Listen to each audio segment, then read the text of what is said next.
ज़रा सोचकर देखिए, किसी थाने में अगर 11 पुलिस वाले हों और 11 के 11 पुलिस वालों को जलाकर हमेशा हमेशा के लिए ख़त्म कर दिया जाए तो कितनी बड़ी घटना होगी। साथ ही इसी थाने में तैनात एक दरोगा और उसकी पत्नी जब अपने घर जा रहे थे तो उसकी पत्नी का दरोगा के सामने ही सामूहिक बलात्कार कर दिया गया हो। विरोध करने पर उस दरोगा के इतने टुकड़े किए गए, छोटे छोटे टुकड़े करके उसे दरिया में बहा दिया गया हो। क्या कभी आपने ऐसी कहानी सुनी है? यदि आप ऐसी कहानी सुनना चाहते हैं, इसके बारे में जानना चाहते हैं और इसके आगे क्या होता है, उसको जानने के लिए आपको 26 दिसंबर की रात 8 बजे YouTube पर अपडेट रहना होगा। साथ ही फेसबुक पर अगर आप यही खबर देखना चाहते हैं तो 26 दिसंबर की रात 8:30 बजे आप खबर देख सकते हैं। तो आइए चलते हैं आज की खबर की ओर। आदाब, नमस्कार, सत श्री अकाल। मैं उस्मान सैफी। आज की जो सच्ची घटना मैं आपको सुनाने जा रहा हूँ, ये सच्ची घटना है बिहार प्रदेश के ज़िला वैशाली की। ज़िला वैशाली का एक थाना है भगवानपुर और इसी थाना क्षेत्र का एक गांव लगता है हुसैना। दरअसल 2018 का वाकया है। एक घर में शादी समारोह चल रहा था। सभी लोग शादी की तैयारी में व्यस्त थे और बारात आने को थी। जब बारात आने को थी तो लड़कियां, लड़के, इस घर के एक एक सदस्य बड़े अच्छे से तैयार हो रहा था, बड़े अच्छे से सज रहा था, संवर रहा था और सभी इंतज़ार कर रहे थे बारात आने का। बारात आ जाती है, मगर एक तरफ बारात चल रही थी तो एक तरफ इस घर में, इस परिवार में एक लड़की है जिसका नाम है ममता।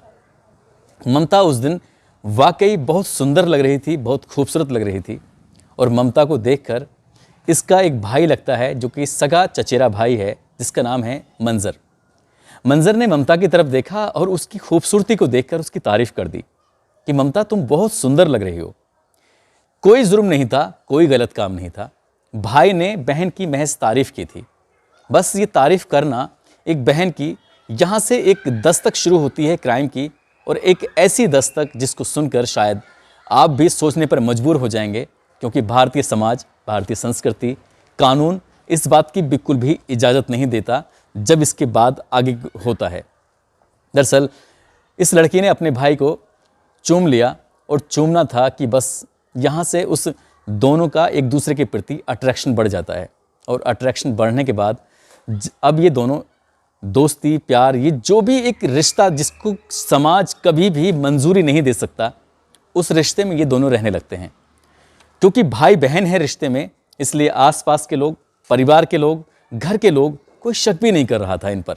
और ये एक ऐसे रिश्ते में बंधे हुए थे जब घर में कोई नहीं होता था तब दोनों एक दूसरे के साथ संबंध बनाया करते थे। धीरे धीरे वक्त गुजरता है और वक्त गुजरने के साथ साथ आगे कहानी बढ़ती चली जाती है, मगर एक दिन ऐसा भी आता है जिसकी किसी ने कल्पना ही नहीं की थी। दरअसल ये करीब बात है दिसंबर के प्रथम सप्ताह की और अचानक ही इस लड़की यानी कि ममता की तबीयत ख़राब हो जाती है। इतनी तबीयत ख़राब होती है कि घर वाले उसको लेकर बहुत ज़्यादा चिंतित थे, परेशान थे कि आखिरकार इस हुआ तो क्या हुआ है। उसकी माँ ने उसको बड़े प्यार से पूछा, बेटा तुम्हें क्या तकलीफ़ हो रही है? तो उसने कहा, मुझे उल्टियाँ आ रही हैं, मेरे पेट में दर्द हो रहा है। क्योंकि देर रात का मामला था, इंतज़ार किया जाता है दिन निकलने का, मगर दिन भी नहीं निकलने दिया गया क्योंकि तकलीफ़ लगातार बढ़ती चली जा रही थी। उस लड़की को पास में ही एक डॉक्टर है और डॉक्टर को जब दिखाया जाता है तो डॉक्टर साहब कहते हैं कि इसका इलाज मेरे पास नहीं है, इसको किसी महिला डॉक्टर के पास ले जाया जाए तो शायद ये ठीक हो सकती है। डॉक्टर ने प्राथमिक उपचार के साथ उसको कुछ ऐसी दवाइयाँ दी थी जिसको कुछ देर के लिए राहत मिल जाती है, मगर दिन निकलता है वही समस्या दोबारा शुरू हो जाती है और उस लड़की को गाँव से शहर लेके जाया जाता है। और जब महिला डॉक्टर के सामने उस लड़की को बिठाया जाता है तो डॉक्टर जो कहती है, उसकी माँ के पैरों तले ज़मीन खिसक जाती है। खिसकने वाली बात थी क्योंकि ये लड़की लगभग 3.5 महीने की गर्भवती जो थी। अब जैसे ही इसकी माँ को ये बात की जानकारी होती है कि उसकी बेटी 3.5 महीने की गर्भवती है, तो ये अपने आप में शॉकिंग वाली बात थी, अपने आप में परेशान करने वाली बात थी, क्योंकि इस लड़की की अभी शादी नहीं हुई थी। इसकी माँ इसके सामने रोती है, गिड़गिड़ाती है, पूछती है, बेटा ये क्या है, ये सब क्यों हुआ, कैसे हुआ? माँ के बहुत सारे सवाल थे, जवाब एक भी नहीं था। माँ दवा दिला के उसको घर तो ले आती है और घर लाने के बाद उस लड़की के पिता से कहती है कि तुम्हारी बेटी ने हमारी नाक कटवा दी है। पिता, भाई, जितने भी घर परिवार के सदस्य हैं, सभी इससे बारी बारी से एक ही बात पूछते हैं, एक ही सवाल पूछते हैं कि आखिरकार ये सब कैसे हुआ। जब लगातार बार बार उससे पूछा जा रहा है तो उस लड़की ने रोना धोना शुरू कर दिया। रोते धोते उसने वो पहले दिन की कहानी, शादी समारोह से लेकर और आज तक उनके बीच में जितनी बार भी संबंध बने थे, जितनी बार भी बातें होती थी, जो भी होता था, वो सब पता चलता चला गया। और जैसे ही ये पता चलता है तो नाम आता है मंजर का, जो कि इसका सगा तहेरा भाई है। और तहेरा भाई, चचेरा भाई, ये रिश्तों, ये खून के ही तो रिश्ते होते हैं। हमारा समाज, हमारा देश इस बात की इजाज़त नहीं देता है जो काम, जो रिश्ते में वो बंधे हुए थे। उसके बाद उस लड़के के साथ मारपीट की जाती है, उसे डांटा फटकारा जाता है, लेकिन बात बहुत आगे बढ़ चुकी थी, इसलिए वहाँ से पीछे लौटना भी मुश्किल था और आगे बढ़ना भी मुश्किल था। अब इन दोनों परिवारों के बीच तनातनी शुरू हो जाती है। लड़की को मारा भी पीटा जाता है, उधर लड़की के साथ भी कुछ ज़्यादती की जाती है। बात थाने चौकी तक पहुंचने वाली थी। गांव के समाज के लोग बैठते हैं, पंचायत आयोजित की जाती है और पंचायत आयोजित होने के बाद कई तरह के फैसले भी लेने की कोशिश की जाती है, मगर कोई रास्ता दूर दूर तक नज़र नहीं आ रहा था, क्योंकि दोनों रिश्ते में जो भाई बहन थे, इसलिए ऐसे रिश्तों को हमारा समाज बिल्कुल भी इजाज़त नहीं देता। और ये धीरे धीरे वक्त फिर आगे बढ़ने लगता है और कब ये 15 दिन या 10 दिन गुजर जाते हैं पता ही नहीं चलता। मगर इस मंजर को एक मौका मिलता है ममता के साथ बात करने का। और जैसे ही घर के लोग अलग हुए थे, कुछ दूर चले गए थे, तो इन दोनों ने आपस में बातचीत की। इस लड़की को अपनी बाइक पर बिठाया और बाइक पर बिठाने के बाद सीधा लेकर पहुंच जाता है गांव के ही बड़े मंदिर पर। और बड़े मंदिर पर ले जाने के बाद एक वीडियो बनाता है और वीडियो लाइव चल रहा है उसका। साथ ही उससे मंदिर में ही 7 फेरे लेता है और अपनी ही बहन की मांग में सिंदूर भर देता है।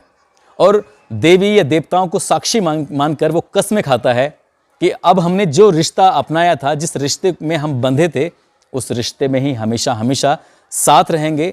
दुनिया की कोई ताकत नहीं है जो हम दोनों को अलग कर सके। लगभग 1.5 या 2 मिनट का ये वीडियो है जो सोशल मीडिया पर इस कदर तेज़ी से वायरल होता है कि गांव, शहर, प्रदेश, देश सबकी सीमाएं पार कर जाता है। और जैसे जैसे ये वीडियो वायरल होता चला जाता है, एक तरफ समाज में एक मैसेज ये जा रहा था कि भाई ने बहन के साथ इतना गलत काम किया है, दूसरी तरफ मैसेज ये भी जा रहा था कि गलती को गलती मानते हुए उसने उस लड़की को ज़िंदगी भर साथ रहने का वादा जो कर लिया था। क्योंकि अब इन दोनों परिवारों में कुछ इस तरह की तनातनी हो गई थी कि एक दूसरे को मरने और मारने पर ये लोग मिट गए थे। हालांकि गांव के समाज के जिम्मेदार लोगों ने बैठाकर इन दोनों के बीच में समझौता कराने की कोशिश की। इसके बाद ये शादी हो जाती है मंदिर में। शादी होने के बाद जैसे ही सोशल मीडिया पर ये वीडियो वायरल होता है, ये वीडियो वायरल होता होता लड़की के घर तक पहुंच जाता है और लड़के के घर तक भी पहुंच जाता है। दौड़ते हुए लोग घर जाते हैं। पता है मंजर ने और ममता ने क्या कदम उठाया है। हर किसी की ज़ुबान पर एक ही बात थी कि दोनों ने बड़े मंदिर में जाकर शादी कर ली है। अब लड़की वालों का तो वाकई हाल बुरा था, मगर लड़के वालों ने कहा कि हमारे बेटे ने जो फैसला लिया है हमें मंजूर है। लड़का अपनी दुल्हन को बाइक पर बिठाकर, जो कल तक उसकी बहन थी आज उसकी दुल्हन बन चुकी थी, घर लेके आता है। उसकी माँ, उसके पिताजी उसका स्वागत करते हैं और स्वागत करने के बाद उन्हें न केवल अपने घर में जगह देते हैं बल्कि अपने दिलों में भी जगह देते हैं। हालांकि इस मामले में अभी कोई कोर्ट कचहरी या पुलिस का कोई मामला नहीं हुआ है, लेकिन लड़की वाले अभी बहुत ज़्यादा नाराज़ हैं। और जैसे ही वीडियो वायरल होता है तो कहीं ना कहीं प्रशासन भी इस मामले में अलर्ट हो जाता है उन दोनों की सुरक्षा को लेकर। अब देखने वाली बात यह है कि कानून इस बात को मंजूरी देता है कि नहीं देता है। देखने वाली बात यह भी है कि लड़की के परिवार वाले इस रिश्ते को, इस शादी को मंजूरी देते हैं कि नहीं देते हैं। हालांकि लड़की वालों ने इस बात की मंजूरी ज़रूर दे दी है। दोस्तों, इस कहानी को सुनाने का उद्देश्य किसी को परेशान करना नहीं है, किसी का दिल दुखाना नहीं है, बल्कि आपको सचेत करना है, आपको जागरूक करना है। एक शादी अभी 4-6 दिन पहले ऐसी भी हुई थी टूंडला में, जहां पर पैसे के लिए सगे चचेरे तहेरे भाई बहन ने शादी कर ली थी। और यहाँ एक शादी ऐसी भी हुई है कि लड़की के पेट में उसका सगे तहेरे भाई का जो बच्चा पल रहा था, उस बच्चे को नाम देने के लिए, उसको एक नई ज़िंदगी देने के लिए, हालांकि समाज उस बच्चे को स्वीकार करेगा या नहीं करेगा, ये एक सवाल है जो ज़िंदगी भर उस बच्चे का पीछा करता रहेगा। ऐसे काम, ऐसे रिश्ते कभी नहीं बनाने चाहिए जिन रिश्तों को समाज अनुमति ना दे, परमिशन ना दे। दोस्तों, आज 23 दिसंबर है और आज का दिन किसान दिवस के रूप में मनाया जाता है, क्योंकि आज ही के दिन 23 दिसंबर को चौधरी चरण सिंह जी पैदा हुए थे, क्योंकि वो हमारे देश के प्रधानमंत्री भी रहे हैं। किसानों को जो मान सम्मान मिलता है, ये कहा जाता है कि चौधरी साहब की वजह से ही मिलता है। साथ ही दोस्तों, मैं आपको बता दूं कि उत्तर प्रदेश के भदोही के रहने वाले शिवांश यादव हैं, आज उनका जन्मदिन है।